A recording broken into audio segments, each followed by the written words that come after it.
Hello friends, welcome to Lucky's world. ఈరోజు నేను mutton గ్రేవీని చాలా టేస్టీగా అండ్ జ్యూసీగా ఉండే మటన్ గ్రేవీని చేసి చూపిస్తున్నానండి. ఒకసారి నా స్టైల్లో ట్రై చేయండి. ఎప్పుడూ తినేలాగా కాదండి, ఒక్కొక్కసారి ఇలా ట్రై చేయండి. నా స్టైల్లో ట్రై చేయండి. ముఖ్యంగా చాలా బాగుంటుంది. మీ ఇంట్లో వాళ్ళు చాలా ఇష్టంగా తినే మటన్ గ్రేవీ ఇది అవుతుందండి. ఒక్కసారి ట్రై చేయండి. ప్రాసెస్లోకి వెళ్ళిపోదాం. ముందుగా స్టవ్ ఆన్ చేసుకొని ప్యాన్ పెట్టుకొని 1/2 కప్పు ఆయిల్ని వేసుకున్నానండి. 5 to 6 టేబుల్ స్పూన్ ఆయిల్ అండి. అందులో 1 అనాస పువ్వు, 1 దాల్చిన చెక్క, 1 బిర్యానీ ఆకు, 2 లవంగాలు వేసుకొని కాస్త ఫ్రై చేసుకోవాలండి. ఇందులో ఒక పెద్ద ఆనియన్ కట్ చేసుకున్నానండి. కట్ చేసుకున్న ఆనియన్ని అంటే 1 కప్ ఆనియన్ని ఇందులో వేసుకొని కాస్త ఫ్రై చేసుకోవాలండి. ఒక పచ్చిమిర్చిని నిలువుగా కట్ చేసుకున్న పచ్చిమిర్చిని ఇందులో వేసుకోవాలి. 1 మినిట్ గోల్డెన్ బ్రౌన్ వచ్చేంత వరకు ఫ్రై చేసుకోవాలండి. 1 మినిట్ తర్వాత చూస్తే ఇలా ఉంటుందండి. చూడండి, కాస్త కలుపుకొని 250 గ్రామ్ మటన్ని క్లీన్గా వాష్ చేసి పెట్టుకున్నానండి. ఈ వాష్ చేసి పెట్టుకున్న మటన్ని ఇందులో వేసుకోవాలి. మటన్ ఇలా వేసుకున్న తర్వాత కాస్త ఇలా కలుపుకోవాలండి. కలుపుకున్న తర్వాత మటన్లో నీరు ఉంటుంది కాబట్టి 1 టేబుల్ స్పూన్ కల్లుప్పు, పెద్ద ఉప్పు అంటున్నాను కదండి, ఆ సాల్ట్ని ఇందులో వేసుకోవాలి. 1 టేబుల్ స్పూన్ పసుపుని యాడ్ చేసుకోవాలి.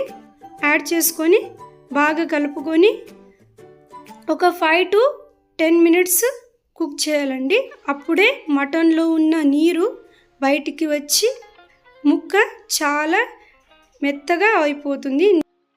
నేను 5 మినిట్స్ కుక్ చేసుకున్నానండి. 5 మినిట్స్ తర్వాత ఒక హాఫ్ టమాటాని కట్ చేసుకొని పేస్ట్ చేసుకున్నానండి. ఈ ప్యూరీని ఇందులో వేసుకొని బాగా కలుపుకోవాలండి.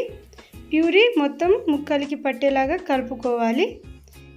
ఇదంతా 1 మినిట్ వరకు కుక్ చేసుకోవాలండి. 1 మినిట్ తర్వాత చూడండి, నూనె పైకి తేలిన తర్వాత ఇందులో గరం మసాలా, మీట్ మసాలా అంటే మటన్ మసాలా 1 టేబుల్ స్పూన్, కారం 2 టేబుల్ స్పూన్, జీలకర్ర 1 టేబుల్ స్పూన్, 5 to 6 మిరియాలు పొడి చేసుకొని ఇందులో వేసుకున్నాను. అల్లం పేస్ట్ 1 టేబుల్ స్పూన్ యాడ్ చేసుకొని మసాలాలు, ఈ అల్లం పేస్ట్ పచ్చి వాసన పోయేంత వరకు 1 మినిట్ ఫ్రై చేసుకోవాలండి. 1 మినిట్ తర్వాత ఇందులో 3 టేబుల్ స్పూన్ కర్డ్ని యాడ్ చేసుకోవాలి. ఇదంతా మీడియం ఫ్లేమ్లో చేయండి, అడుగంటి పోతుంది కాబట్టి. కర్డ్ని యాడ్ చేసుకున్న తర్వాత బాగా కలుపుకొని ఇందులో పుదీనా, కొత్తిమీర తరుగు యాడ్ చేసుకోవాలి. యాడ్ చేసుకున్న తర్వాత ఇందులో వేడి నీళ్ళు 1 గ్లాస్ అండి, లేకపోతే 1.5 గ్లాస్ వేడి నీళ్ళే వేయండి. ఎందుకంటే కోల్డ్ వాటర్ వేస్తే ముక్క గట్టి పడుతుంది కాబట్టి వేడి నీళ్ళు వేస్తే ముక్కలు చాలా సాఫ్ట్గా కుక్ అవుతాయి. కాబట్టి మీరు వేడి నీళ్ళే వేయండి. ఇది కుక్ అవ్వడానికి 10 to 20 మినిట్స్ టైం పడుతుందండి. 20 మినిట్స్ తర్వాత ఇలా చూస్తే నూనె పైకి తేలి గ్రేవీ రెడీ అయిపోయిందండి. ఈ కర్రీ చూడండి ఎంతో బాగుంది. మటన్ గ్రేవీ అండ్ టేస్ట్గా కూడా అంతే బాగుంటుందండి. ఒకసారి నా స్టైల్లో ట్రై చేయండి. ముక్క చూడండి చాలా సాఫ్ట్గా కుక్ అయింది కదా. ఒకసారి నా స్టైల్లో ట్రై చేయండి, కొత్తగా ఉంటుందండి. టేస్ట్ కూడా చాలా రుచికరమైన టేస్ట్ని ఇస్తుంది. ప్లీజ్ సబ్స్క్రైబ్ చేయండి, నా ఛానల్ని షేర్ చేయండి.